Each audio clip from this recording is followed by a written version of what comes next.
Good morning. Hey, Seattle. As always, it's your girls, Jasmine and Shantae. Welcome to another Thursday morning and another episode of The Way with Jazz and Tae. We'll be bringing you lots of laughs and class to get you ready for the day and the weekend ahead. Will it be the way or not the way? Find out and join the conversation. Hey, guys. Welcome back to another episode of The Way with Jazz and Tae. And happy Thursday morning, you guys. We are here against all odds, but we are here. Thank you. Yes. Need a reggaeton horn for that. Yes, it has been a crazy week since we last talked to you guys. The coronavirus has developed even more. We're going to touch on that today. But first, we're going to give you guys a recap of what we've been doing this past week. Yes, indeed. So I've been working from home for about 3 weeks now. I've actually thought about it. And so I was sick before all of this coronavirus stuff kicked off. And I've not been to work since February at this point, like February 29th, like the last day in February, obviously. And you've been feeling great. I've been feeling amazing. It's been a great time to be sick, get healthy again, because I haven't been outside, touching other people and catching their germs. And I really feel that because you and I both are we're one of the first people to get sick. Mm-hmm. And throughout all of this, I've been like, oh my God, if I'm going to get it, I'm going to get it. Right. If one of us is going to get it, it's going to be me. And oh my God, I'm going to ruin our whole entire household. Yeah. I definitely thought that I had it, but I know it wasn't that. I feel much better now. I know, girl, you had me. It was so Shantae was definitely sick and she was getting over it. And then me, I'm already somebody that sneezes a lot. I'm a very sneezy person. But you're an allergy girl then. Yes. All right. Well, we'll use that one. Yes, I'm an allergy girl. And anytime after Shantae started getting a little bit better, I'm say I would sneeze or cough, she would give me this look girl, you good? Get away from Are me. you okay? 6 feet. Right. It's really hard to practice social distancing when you live in a house with two other people. Right? Yeah. I feel like I need to walk around in a bubble. Right. Yes. Everybody stay in your respective room. Right. Hey, we have to start a group chat. It's hey, I'm going down to the bathroom, to the kitchen. Don't nobody go downstairs for the next 15 minutes because I'll be down there. Funny. And then on Sunday, we actually had a vision board party, which was a lot of fun. It was kind of a 50-50 split because I feel like people were really stressed out and you could tell. But that was kind of why we threw it, was so that, we could take our minds off of it, do a craft, get rid of some magazines that I've been hoarding for years now. And we had less than 10 people there. Don't worry. We were following our instructions. Well, I think that was even before they said they recommended only 10 people in a space at a time. We just knew we wanted to keep it small because you don't want to. But we did plan this before coronavirus stuff kicked off. That is true. We had Women's History Month plans. This was part of the plan, and Corona just kind of shifted it a little bit. Yeah, so we just got lucky on the size of or the amount of people that got here or came here. What about you, Jazz? What was your week like? I mean, honestly, I'm going to say I think the vision board party was probably the highlight because my last week was totally swamped because we had to do payroll for our employees, and that always just makes my weeks a little bit longer. And then the weekend was actually kind of nice because normally I work Friday nights and Saturday nights, but I didn't have to this weekend because it was so slow because nobody's going out and partying because of coronavirus. So I got a much needed kind of weekend off, and that was really nice. So I think having that break from work was really nice going into the vision board party going into this week. It got me in a really good place and kind of refreshed and ready to go. So that was where we are. That's your week? That was my week. Honestly, outside of that, I really didn't. Oh, I went grocery shopping for my dad. And that was nice of you to do that. See, because here's the thing, my dad, he's a little bit older and he's kind of disabled. So I was not trying to have him go grocery shopping with all these crazy people out there panic buying and all this stuff. And he's already somebody who has social anxiety. So I could just see him walking in and then literally turning right back around and not getting anything. So I tried to do the nice thing and was just like, hey, I'll go do it for you, even though I myself had to go do it for myself. So I subjected myself to the crazy panic buying shopping twice. You weren't the double cart lady? Like, No. you know what I But we mean? did have our whole cart full. Our cart, yeah, and it was heavy. It was heavy. We realized it was like really weird. We realized that we were just out of a lot of stuff, and a lot of the stuff that we were out of are the things that are sold out. So like hand soap and toilet paper, like we're down to 4 rolls, and I'm like, oh my gosh, I didn't think it was gonna get like this. Right. Now that we've recapped our weeks, let's go ahead and get into our icebreaker. Get us listened up, you know, Whoop whoop. as always. Guess what the icebreaker is this week? We're staying with the same theme, and we're going with Would You Rather. Yes, we are. However, some of these are like really cool. They're relevant. Super relevant, actually. There's a couple events coming up this year that it relates to. So it's still going to be common topic, you know? Okay, well, let's get into it. You start it. Okay, this one I liked. Would you rather have a 10-hour dinner with a headstrong politician from an opposing party or attend a 10-hour concert for a music group you detest? I'm like, ew. Neither of these sound great because Right. if I don't want to listen to music for 10 hours, If I don't like either of them, I don't. I'm gonna go with the 10-hour dinner. Here's why: 10-hour dinner. Bingo.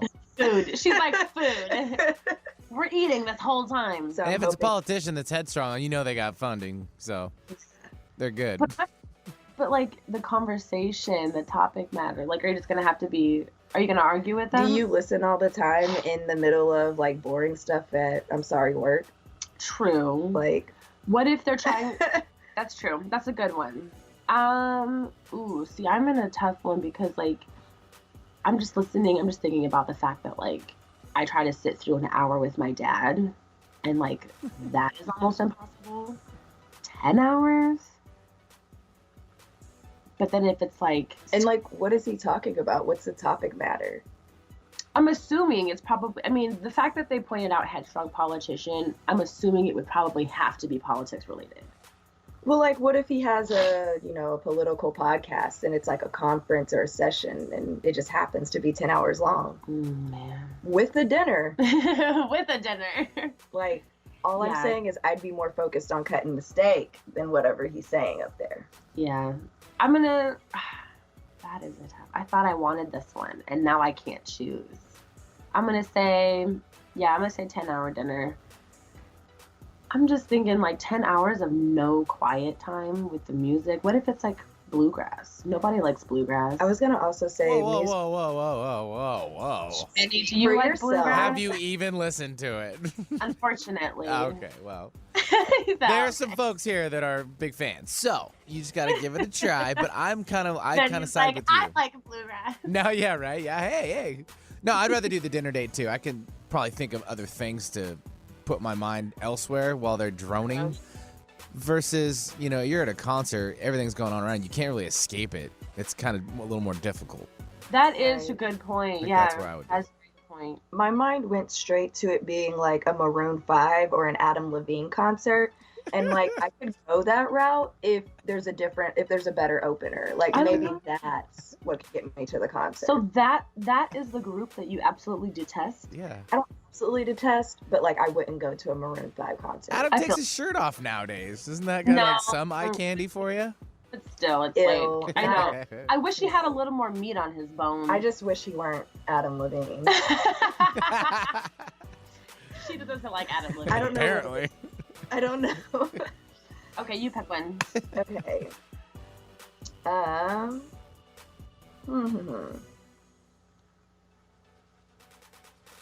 Would you rather be poor and work at a job you love, or rich and work at a job you hate? That's easy. Rich and work at a job I hate because I feel like that's already what I'm doing. Like, I'm not rich, but like. Here it comes. Here comes the truth. And the truth comes out in quarantine. Yeah, right? Oh yeah, sorry, don't listen to this if you work with me. Vinny, how about you? Big disclaimer. It's the poor. You can get through so much with That that. is You know what I true. mean? Your brain's got to be always in the right spot. Period. Money doesn't cure everything. I would say yes. Okay? You can always have the wealth somewhere else, and that's with love and with other people around you. That's what makes it go by so fast, What if you're poor and you ain't got no friends? And you got You're changing up the question now. That's the problem. There's probably other reasons why you're poor.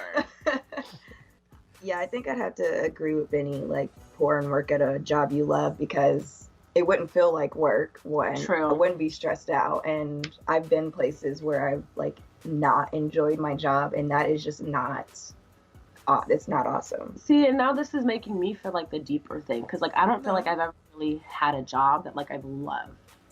Like I don't think I've ever had a job that I could wake up and be like, I don't care how much I'm making, I just love going here.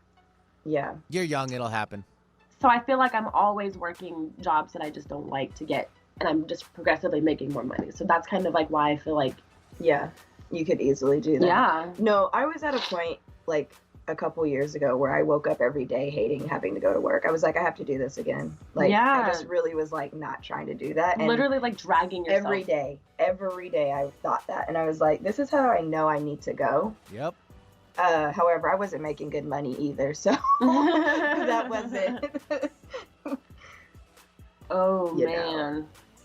I got another good one. Let's go. What you got? Would you rather have your first child when you are 18 or 40?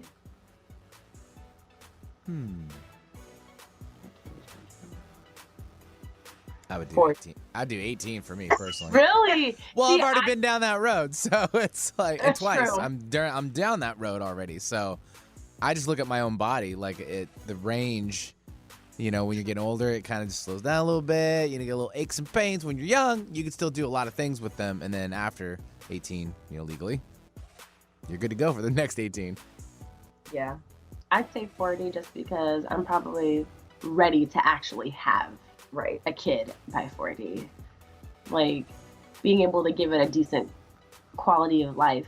18-year-old Jasmine, Lord, my kids probably would have been taken away from me. Yeah. I'm going with the 40 as well. And like my mom had me at 41, and like I'm fine. I'm great. I'm totally normal. Yeah, I'm definitely going with 40 because 18 is just so young. And I know I like thinking of the life that I lived in college and everything. Yeah, not saying that you'd miss out on anything, but like I have a sibling who had a kid at really young, and like I just saw what she went through with them growing up and stuff, and there was a lot of stuff that you could tell she had missed out on, and that was maybe kind of like trying to catch up or relive while her baby was growing up, and it was just kind of like, it's a tough battle, it's a tough place to be in, because you can't be like a party girl, but then you also have like this 5-year-old at home. It's also the support system around you though as well too.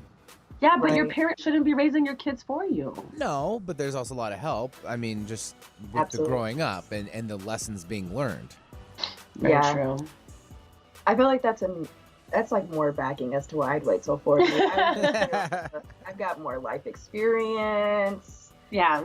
Yeah. I do know for a fact, though, that, like, bringing back what Benny's point is, like, if I were to do it at 18, for sure, like, having my mom and all my siblings as help would be a blessing. That Yeah. would definitely be I a mean, and I blessing. feel like that it's not always the case, but I feel Oh, like for that sure. generally is the case, like with, like teen moms and A stuff lot of the like times that. they do have yeah, that's very true. Except for Janelle from Teen Mom. Her and her mom were just a hot match. Janelle! I mean, she still had help, even though they did not get along. That is true. Like, Janelle needed the most help, though. it wasn't functional, but she was there for her. What about the other chick though? The one that was she did Amber. Farrah. Farrah. It's Farrah and her mom. Okay. Yeah. Yeah. Now there's some stuff going on there. I just wonder, like, with a lot of reality television, why MTV's film crew feels okay to like record this dysfunction and be like, yeah, let's put this out to the world. Rather than like offering maybe help or Like, I'm sorry, everybody needed to be in therapy. everybody. I mean, like, well, especially Farrah. Farrah's baby daddy died in high school, and then she continued just on this path. Like, it was, on kind of a downward spiral. Yeah. She was forced to be a Her single and her mom mom were like physically fighting each other on television. I'm like, this is just not really what we need to be promoting, but whatever. You know, if I got on Team Mom and tried to fight my mom, the show probably would have been over because I probably would have died. I'm dead ass. If I tried to fight my mom, she would have beat my butt. Mama's not playing that. Okay, one last one. Would you rather have your flight delayed by 8 hours or lose your luggage? Delay my flight. Delay my flight. Vinny. Wow, it depends on where I'm going. I mean, really, if I'm going maybe on a vacation, it's like, I don't know if I want to be bringing that much. I could just buy it when I'm down there. But 8 hours from, That is true. you know, it really depends on where I'm going. That is true. That is a very good point. I'm just thinking, like, for me, luggage, when I'm packing, I got my makeup, I got all my hair stuff, I probably got, like, accessories. Well, yeah. I never really travel without any of those things. And that's expensive to I kind of replace. figured you'd go with that one. I've had both of these things happen to me at the same time. What?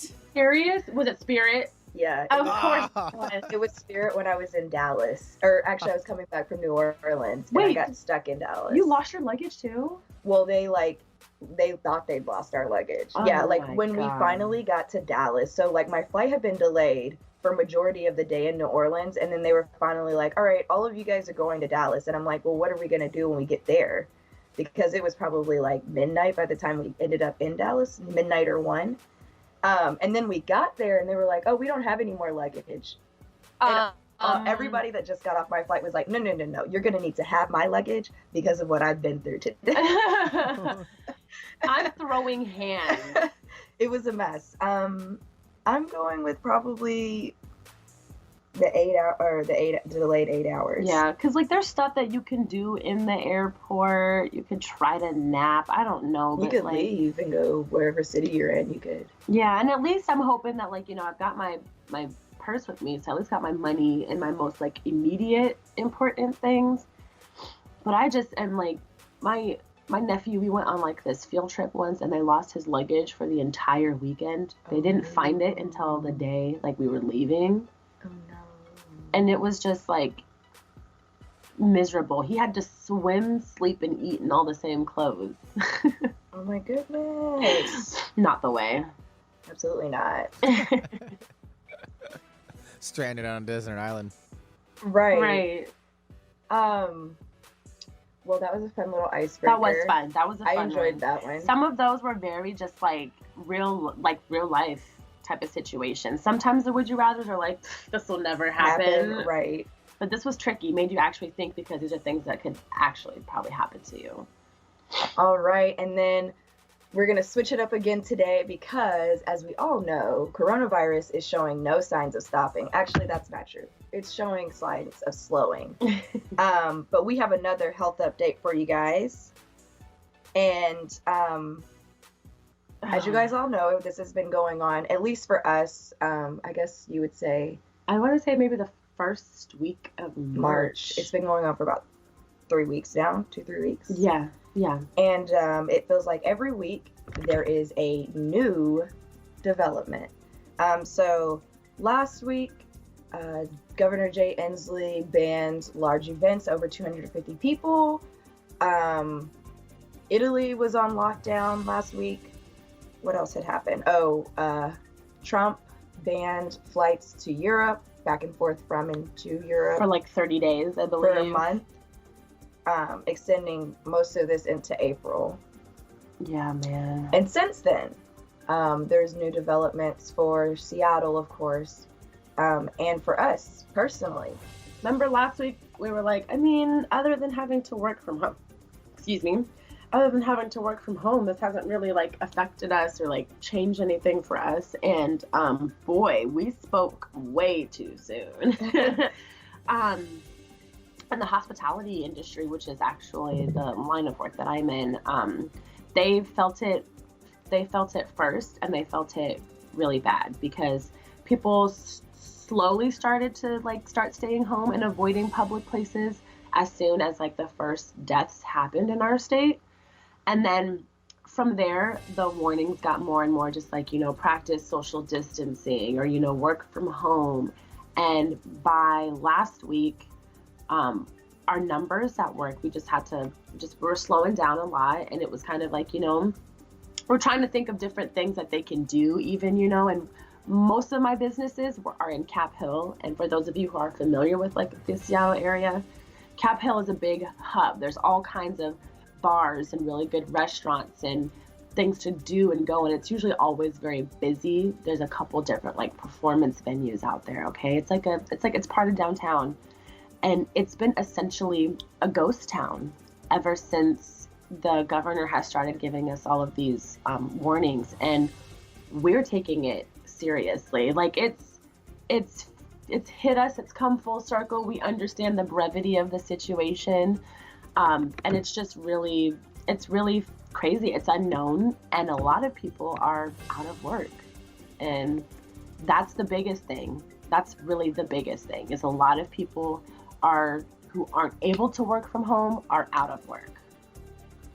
So yeah. I would kind of put a little caveat on there as far as, support local as much as you can. I mean, oh, yeah.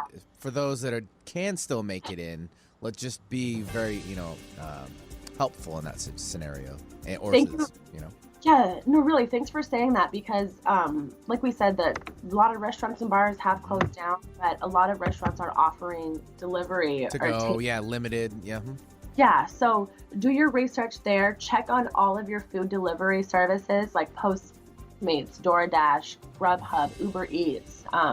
Those are the only 4 that I know of. But really, check them all out, and they'll let you know which places are still open. And it's really helpful to those at this time that are struggling at this time. I know that a lot of the people that I work with are having to go through the process of trying to figure out unemployment and benefits and stuff like that. And it's a lot. Our local offices, I'm sure, are swamped because our state is one that's one of the first affected by this. But I learned also outside of us in Seattle being we're calling it lockdown and / quarantine, but really it's just a stay at home, don't go outside unless you absolutely need to, which is why some of those food places are available. Grocery stores and pharmacies are absolutely still staying open. And there's jobs available now there. I don't know if you've been reading, but Safeway, Albertsons, a lot of the larger chains are hiring because they need drivers to get the food out for those deliveries. Yes, so if you're interested, you should look it up. That's helpful as well. Look at that. See, the coronavirus is creating jobs. Right? Well, as well as taking them away. But yeah, Governor Jay Inslee on Monday gave us our announcement of kind of the next steps after banning of the 250 groups of 250 people. Yes, and basically it's kind of what even Trump has said for everyone to have no groups. Sorry, to not have groups larger than 10 people. Not everybody's practicing that. I actually went to Target last night, and there was there was a lot of people in there. I don't know how many. It wasn't a normal Target day, but it also wasn't a coronavirus Target day either. Yeah. And I actually was able to find hand soap, which I thought was really interesting. So if you're looking for hand soap, go to Target. They've got it. Jay Inslee's also put out a few press conferences, or he's done a few press conferences even yesterday and since Monday, kind of detailing next steps and what they plan to do, financially for people who maybe hit hard by this. Yeah. And one of my takeaways is I tried to watch that press conference yesterday, and it was live, but also you could tell that they were doing it via, Skype or Zoom. And I just thought it was funny because a lot of the times at work, whenever we have Zoom meetings, people have hard times getting off mute or like, technical difficulties.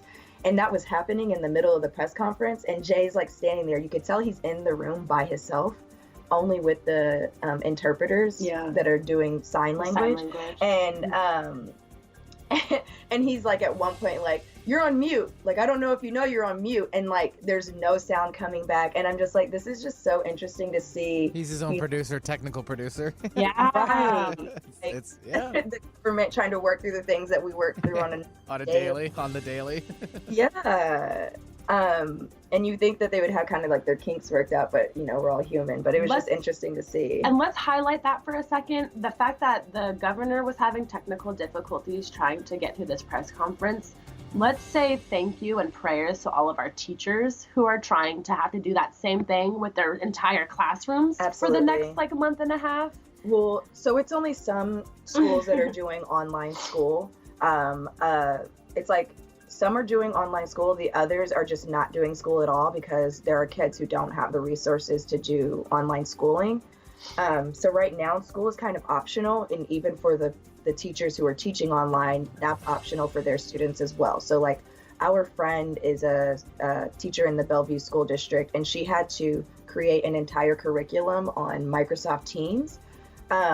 And then they were like, oh yeah, but it's just an option for the kids. They absolutely don't have to do it if they can't access it, or if, they don't have a parent to help them with it. So things are really uncertain right now and really weird. Because it's like, are they going to have to repeat this curriculum? Is it going to be summer school? Are they just moving on to the next grade next year? And then they're going to have to learn this in addition to, there's just a lot of uncertainty. Most of the teachers are saying they're probably just going to push all the kids forward, and everybody should expect for them to be behind. Fun. So in our district, I'm in the Renton district, so the Friday of them basically saying no more school for another month, they were hard at work putting a whole bunch of packets together for all the kids, for doing, homework to take home. We already do with the system. It's called iReady. I don't know if anyone's heard about that. So it's an online service that the school pays for, the district pays for. And so the kids log in and they do a couple little assignments, and it's through them. And then it's a tracked progress type of thing as well. So we can get that done that way. And of course, they're always running around reading and, writing and practicing, doing other things. That's also on the parents too. And, we all got to chip in somewhere. Exactly. Also, bless the parents who have to deal with their children. Yes. Because I know some of y'all, like 1 kid, 2 kids, easy-ish. But I'm so sorry for those of you guys who've got 3 or 4 kids, and say maybe, your husband or your partner is able to still go to work. And you have now become Susie Homemaker and a stay-at-home wife.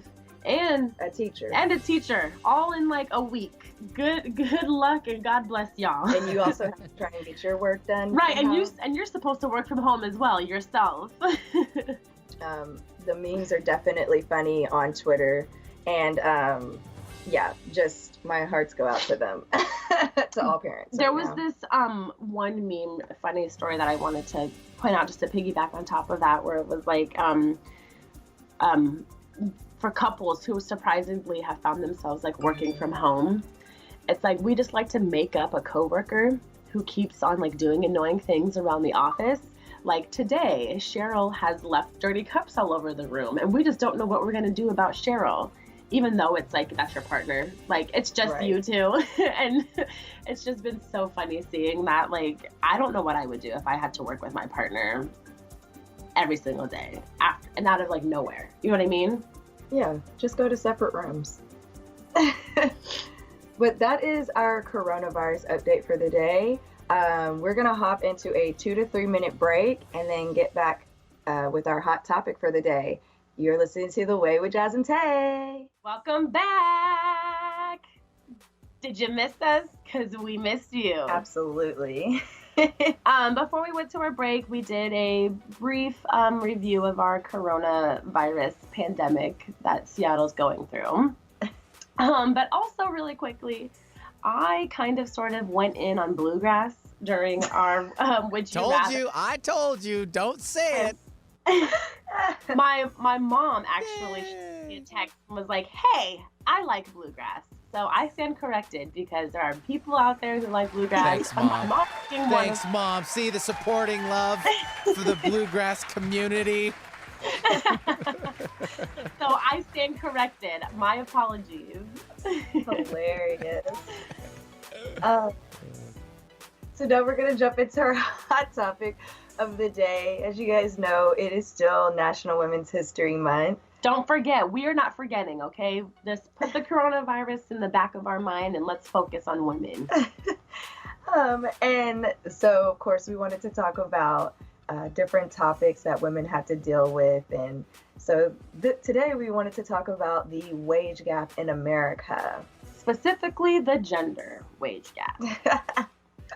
Because apparently, if I go to Harvard and do a 4-year degree, my 4-year degree is not worth the same as Charlie's 4-year degree from Harvard. And Charlie's just a random man, by the way, I just made up. There's nobody in particular I'm talking about. So sorry if you feel offended, Charlie. So essentially, we have some stats that we want to kind of preface this hot topic with. Essentially, the wage gap is essentially what Jasmine said. It's the disparity between pay between women and men and their male counterparts. I pulled all of these stats from a New York Times article written in 2019, so just a year ago. And so I think it's still pretty relevant.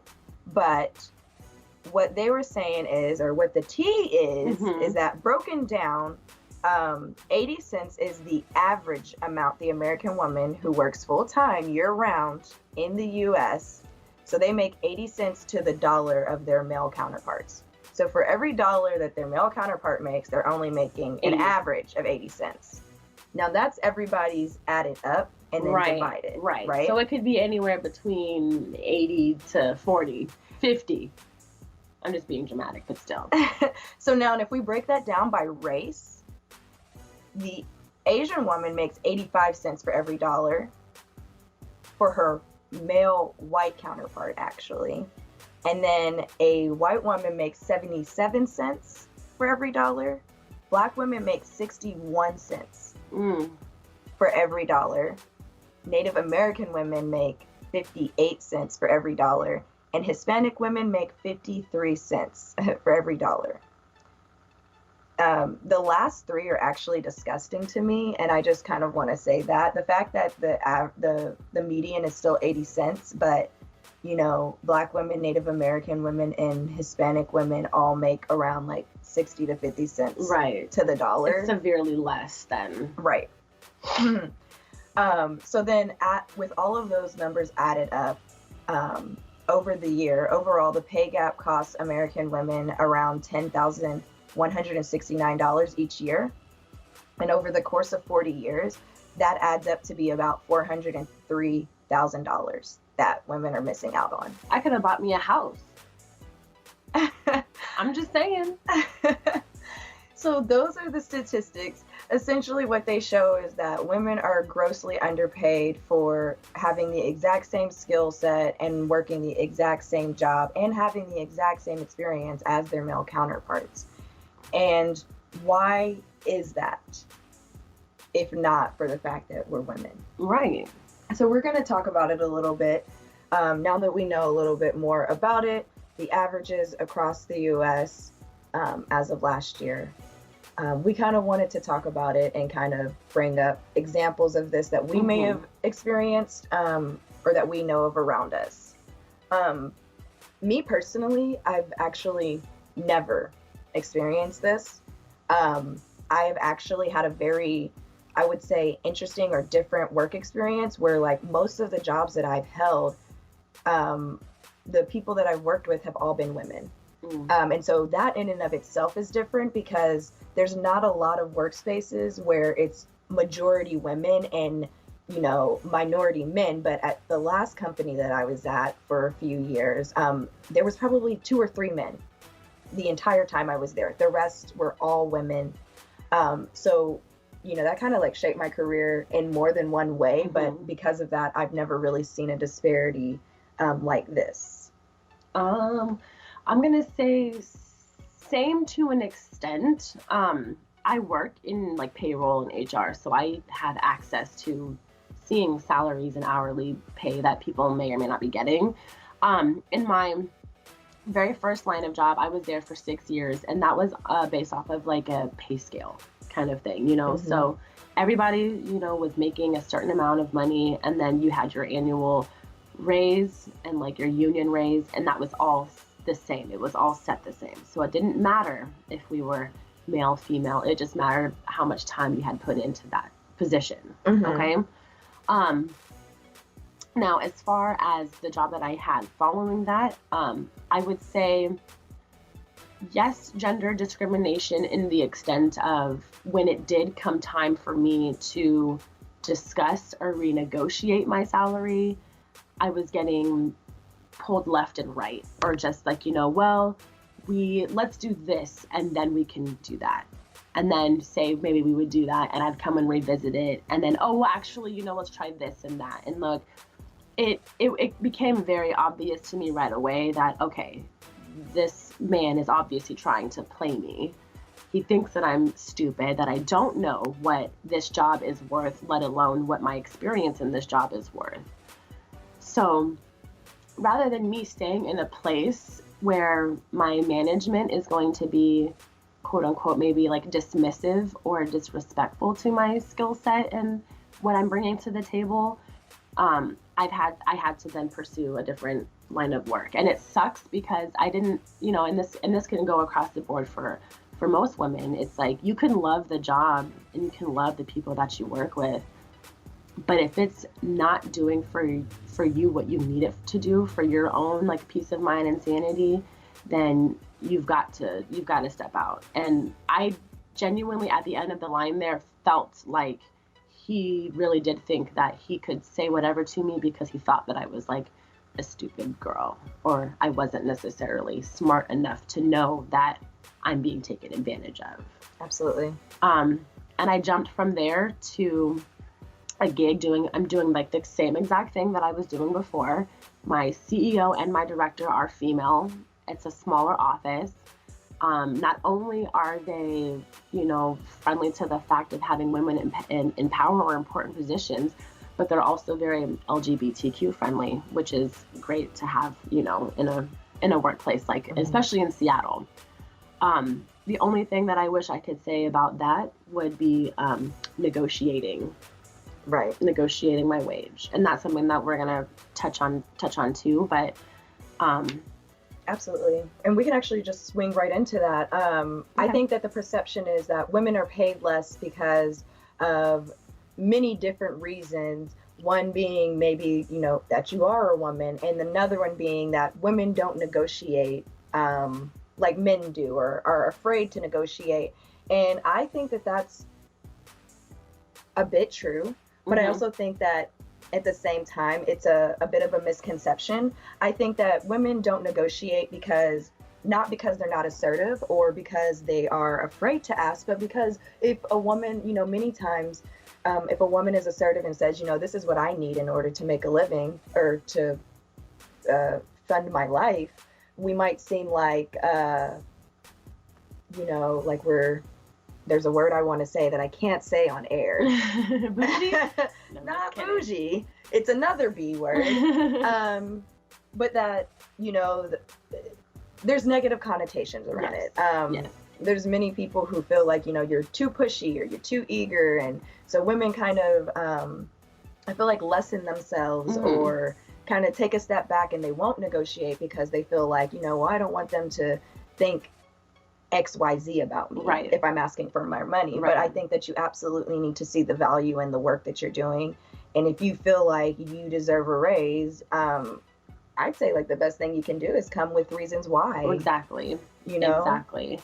But we went to this, and I think we talked about that. We went to this, what was that? It was a Black History Month mixer. Thank you. We went to a Black History Month mixer, and on the panel, that was actually a topic that the women were speaking on, was negotiating and like when and how to. And that was actually eye-opening to me, because I have never, ever once negotiated my salary or pay for a job that I was getting, rather than me already being inside of this position. Right. And as soon as they like mentioned that, and like I immediately felt, not, I don't want to say regret, but just like, dang, I really should have and probably could have done that going into my last job, because I know that I probably would have been able to do so with this company rather than my last. And that's the other thing too, is knowing, you know, when and where. Some places, they have a certain like salary that they can afford for that position. So obviously, if you're going to be shooting for the moon and they can only offer you something lower than that, this probably isn't the job for you. Or you got to understand that they're only going to offer you a certain amount. But it's just a matter of doing your research, and also knowing when to ask and when I say maybe stop, or like when to accept the offer. I think that negotiation's kind of scary. Yeah. But at the very beginning, if you're interviewing and applying for a job, it's a great time for you to be like, you know what? Well, this is what I want to be making. Mm-hmm. Throw that out there then. Because if they're interested and they've asked you what's your salary requirements, they want you probably. And if you say like some off-brand number, they're gonna come back with what they can give you in the middle of that. Right. So it's like, even if it seems like, okay, you might have just shot all the way for the stars, you're gonna get somewhere in the middle of like what you're currently making and like what you gave them. Yeah. I think it's just like definitely not being scared to show your value, you know, like saying, this is what I think I'm worth. Meet me somewhere. Yeah. I wanted to ask one question before we kind of wrapped up the hot topic though. What do you think we as women can do to help, you know, bring more awareness or to even close the pay gap? I also read in the article, it was called Womansplaining the Pay Gap. It was by a woman named Maya Shalom. She wrote it. And it said that we are very close, or no, wait. If you consider the year 2059 to be close, that's how close we are to closing the pay gap. Yeah, and I'm just thinking, you know what, women in the workplace don't speak up enough, or they don't kick up enough dust and whatnot. And I feel like that's probably a huge part of why women will suffer in silence, or it's just a matter of like, well, you know, maybe today's the day I'll say something, or like, you know, maybe, you know, I've been here for long enough. They know that I do good work. Maybe they'll say something. And we have to stop being afraid to speak up and stand up for ourselves. And that's one thing that I took away from that panel too, is that, you know, there are ways to stand up and speak up for yourself and keep it very professional and not step on anybody's toes, but still being very assertive and professional in that manner. Also, negotiate. I feel like that is a huge thing. Like, if you know that there is a male counterpart or somebody in your department, very similar skill set and experience as you, and you know that they are making more money, negotiate. And don't settle. And here's my thing. I'm all about making noise. Like, you know, if you know something is not right and they are playing you, and you know that they are playing you, make noise, because there's nothing that organizations like more than being called out on their BS. Absolutely. You know, hold them responsible and hold them accountable. I definitely think also spreading awareness, or what I like to call reach one, teach one. But just letting people know, like, this is a thing, and people think that it's not. They think that, you know, there's a pay gap because women, you know, have kids and leave the workplace, and, you know, that is a little bit true. That's a part of it. But it's a lot bigger than that. Yeah. And also, why are women having to put their careers on hold and their life on hold because they want to have a baby? Right. That argument in and of itself is null and void and thrown out the window. But I think that the more people who know the facts about it. I just think the more we'll become aware of it. Yeah. And, maybe more people will then talk about it in the workplace. Like, maybe they'll even get to a point where people are comfortable sharing their salaries with each other. I don't know if we're there yet. I personally am not, but I think that's what's going to need to be done in order to fix it. Like maybe it's some kind of like forum with your coworkers or something where you sit down and you're like, let's fix this problem. Yeah. Because we're going to have to do it together. Come armed and come educated. And the more information that you can bring to others, the more that you'll have people in your corner and can back you and can see the light at the end of the tunnel. Absolutely. So before we continue, we're going to go ahead and take another 2 to 3 minute break. Thank you guys so much for listening to The Way with Jazz and Tae. Yay. Welcome back, guys. We did a quick hot topic going over the gender wage gap.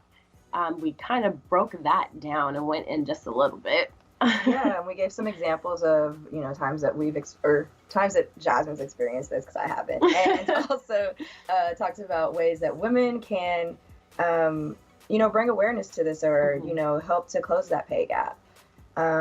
As you guys all know, we're currently in quarantine, so there are no happenings in Seattle currently. Everything that was happening is being canceled. However, they are still doing there's some stuff available online. A lot of people are doing activities and group things like via FaceTime or like Instagram Live and stuff. So keep your minds and eyes open for that. Absolutely. A lot of conferences are being open to virtual only, or a lot of people are putting out like little, quick meetings that you can do at any time that are virtual. So check those out as well. We're adjusting.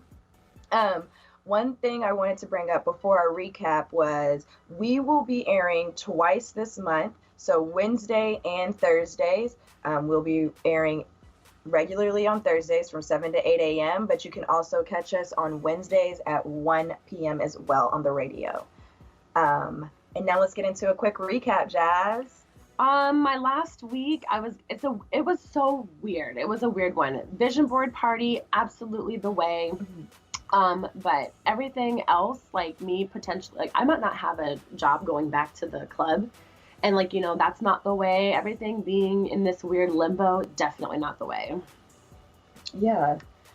Working from home, it's getting better. I feel like I'm getting more and more productive. So I'm going to say the way. Good. That's good. Our icebreaker. Always the way. Yeah, absolutely. This was a good one too because they were realistic. Would you rather? Yeah, I definitely enjoyed the questions on this one. Which made it harder. I feel like. More of a debate. Yeah. The coronavirus health update. The health update is the way because we definitely are trying to keep everybody up to date and informed. However, being on lockdown and going through this whole coronavirus thing, not the way. Not at all. I'm very positive about, the outcome of all of this, but I just kind of wish that it were happening faster. Same. I totally agree. Yes, I do. Same. Because it feels very doomsday and like, the world is ending, but it also feels like, no, we're going to be good. Hot topic, gender wage gap in America. The hot topic was definitely... I will say the hot topic is the way. Because again, it's educational. We brought it up. Hopefully it's on your guys' minds and you guys will continue to think about this moving forward. Yes. Talk to a woman Ask her, has this ever happened to you before? I think you'd be surprised at how many people this may be touching or affecting. No, that's very true. You don't know unless you're asking those questions. And women, negotiate your salaries. Negotiate. Don't hate. Well, that's our show for the day, you guys. Thank you so much for tuning in. We'll catch you next Thursday. And Wednesday at 1 o'clock. As always, thank you so much for tuning into The Way. Catch you next week, same time, same place. Follow us on Instagram at The Way Jazz and Tae and on Twitter at The Way JT. Don't be afraid to DM us if you have any questions or suggestions about the show. Until next time, bye. Peace.